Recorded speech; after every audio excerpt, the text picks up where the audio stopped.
ഏറ്റവും പുതിയ ശമ്പള പരിഷ്കരണം നിങ്ങൾക്ക് ശരിക്കും അതൊരു നേട്ടമായിരുന്നോ? ഒറ്റനോട്ടത്തിൽ നോക്കുമ്പോൾ ഒരു 10% കൂടിയിട്ടുണ്ട്, കൊള്ളാം എന്നൊക്കെ തോന്നും. പക്ഷേ നമ്മുടെയെല്ലാം ശമ്പളത്തിൽ ഒളിഞ്ഞിരിക്കുന്നൊരു നഷ്ടത്തിന്റെ കഥയുണ്ട്. അതാണ് നമ്മളിന്ന് നോക്കാൻ പോകുന്നത്. അപ്പോൾ എല്ലാവർക്കും സ്വാഗതം. അല്ലേ, നമുക്കെല്ലാവർക്കും ശമ്പള പരിഷ്കരണത്തിൽ ആ 10% ഫിറ്റ്മെന്റ് കിട്ടിയപ്പോൾ ശരിക്കും ഒരു സന്തോഷമൊക്കെ തോന്നി. പക്ഷേ ഈ വർധനവിന് പിന്നിൽ, ഈ കണക്കുകൾക്കുള്ളിൽ നമുക്ക് നഷ്ടപ്പെടുന്നൊരു പ്രധാനപ്പെട്ട ഘടകമുണ്ട്. അതെന്താണെന്ന് നമുക്കൊന്ന് വിശദമായിട്ട് നോക്കിയാലോ? അപ്പോൾ ശമ്പളത്തിന്റെ കാണാപ്പുറങ്ങൾ, നമ്മുടെ പേസ്ലിപ്പിൽ കാണുന്ന ആ അക്കങ്ങൾക്കപ്പുറം ചില യാഥാർത്ഥ്യങ്ങളുണ്ട്. ആ കാണാപ്പുറങ്ങളിലേക്കാണ് നമ്മൾ ആദ്യം പോകുന്നത്. അതെ, സംഭവം എന്താന്ന് വെച്ചാൽ, ആ 10% ഫിറ്റ്മെന്റ് എന്നൊക്കെ കേൾക്കുമ്പോൾ കൊള്ളാലോ, നല്ലൊരു വർധനവുണ്ടല്ലോ എന്ന് നമ്മളൊക്കെ വിചാരിക്കും. പക്ഷേ അതേ സമയത്ത് തന്നെ വർഷങ്ങളായിട്ട് നമുക്ക് കിട്ടിക്കൊണ്ടിരുന്ന വളരെ പ്രധാനപ്പെട്ട ഒരു ആനുകൂല്യം ഇതിൽ നിന്ന് അങ്ങോട്ട് നിശബ്ദമായി ഒഴിവാക്കിയിട്ടുണ്ട്. അപ്പോ ഈ പ്രശ്നത്തിന്റെ എല്ലാം കേന്ദ്രബിന്ദു എന്ന് പറയാവുന്ന ആ ഒരു ഘടകം അതെന്താണെന്ന് നമുക്ക് നോക്കാം. എന്താണ് ഈ സർവീസ് വെയിറ്റേജ്? സിമ്പിളായിട്ട് പറഞ്ഞാൽ ഇത്രയുള്ളൂ സംഭവം. നിങ്ങൾ സർവീസിൽ ഓരോ വർഷം പൂർത്തിയാക്കുമ്പോഴും നിങ്ങളുടെ ബേസിക് പേയുടെ കൂടെ ഒരു നിശ്ചിത ശതമാനം, ഉദാഹരണത്തിന് ഒരു 0.5%, അത് അധികമായിട്ട് ഇങ്ങനെ ചേർന്നുകൊണ്ടിരിക്കും.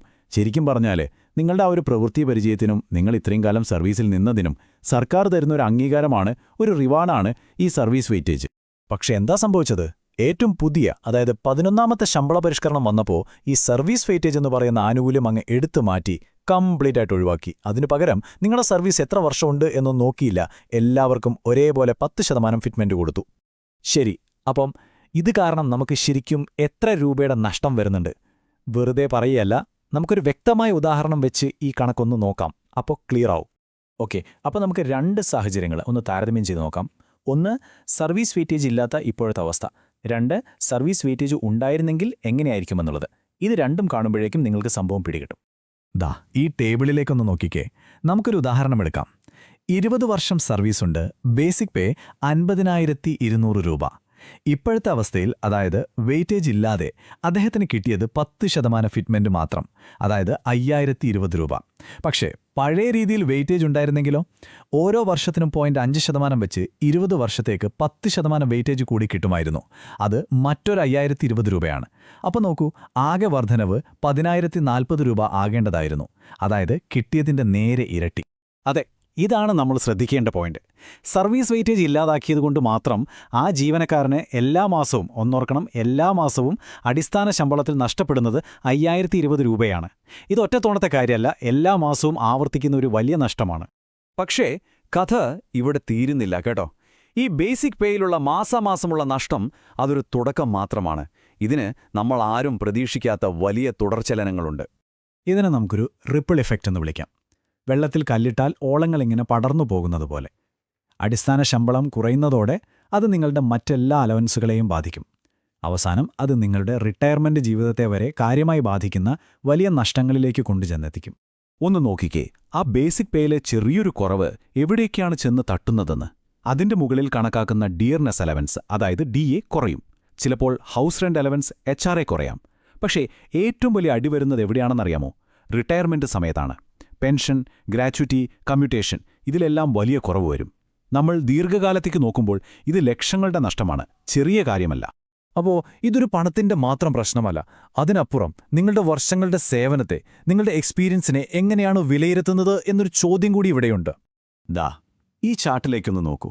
ഒരു വശത്ത് 5 വർഷം മാത്രം സർവീസുള്ള ഒരാൾ, മറുവശത്ത് 25 വർഷം സർവീസുള്ള സീനിയറായ മറ്റൊരാൾ. രണ്ടുപേർക്കും കിട്ടുന്നത് ഒരേ 10% ഫിറ്റ്മെന്റ്. ഇതിന്റെ ഫലമെന്താ? സീനിയർ ജൂനിയർ എന്ന വ്യത്യാസമില്ലാതാവുന്നു. വർഷങ്ങളുടെ ആ പ്രവൃത്തി പരിചയത്തിന് ഒരു വിലയുമില്ലാത്ത അവസ്ഥ വരുന്നു. അപ്പോൾ സ്വാഭാവികമായും ഒരു ചോദ്യം വരും, അല്ലേ?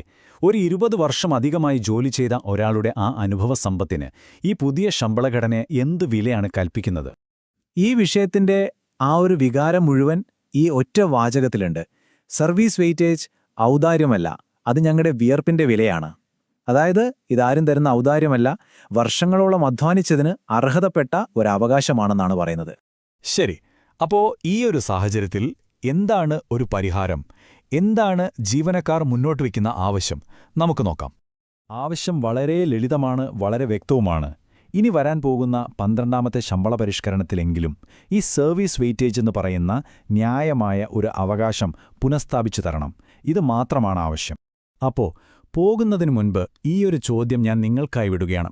വർഷങ്ങളുടെ അനുഭവ സമ്പത്തിനും സീനിയോറിറ്റിക്കും ഒരു വിലയും കൽപ്പിക്കാത്ത ഒരു ശമ്പള സിസ്റ്റം, അത് ശരിക്കും ന്യായമാണോ? നിങ്ങൾക്കെന്താണ് തോന്നുന്നത്? ഈ വിഷയത്തിലുള്ള നിങ്ങളുടെ അഭിപ്രായങ്ങൾ തീർച്ചയായും അറിയിക്കുക. മറ്റൊരു വിഷയവുമായി വീണ്ടും കാണാം. നന്ദി.